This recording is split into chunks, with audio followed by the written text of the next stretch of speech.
Let us imagine a small piece of wood drifting in the waters. It is aimless, directionless, and it is just being carried forward by the currents. Now it keeps drifting, drifting, drifting, and suddenly it finds itself in a whirlpool. Now what happens? It's not going to be able to come out. It'll keep swirling around and it'll remain there, and the only way it can actually come out is when there is something huge which can just pull that piece of wood from that whirlpool and throw it back. And then what will happen is it will once again get the opportunity of moving forward as it was moving earlier. Something like this is happening with many of us.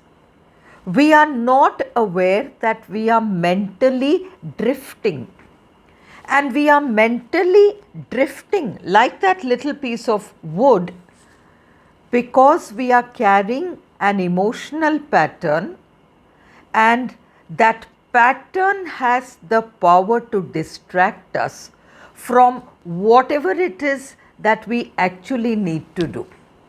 So we end up aimless, directionless, and very often we fail to take those action steps which can actually push us forward in the direction that we need to go.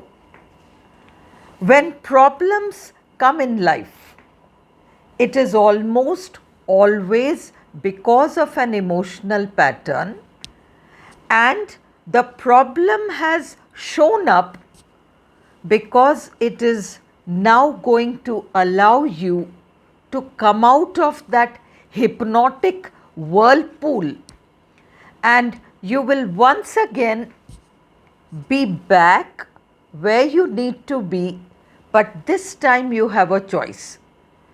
Do you want to continue drifting aimlessly and find yourself in another whirlpool, or are you willing to steer yourself in the direction that you really need to move forward in?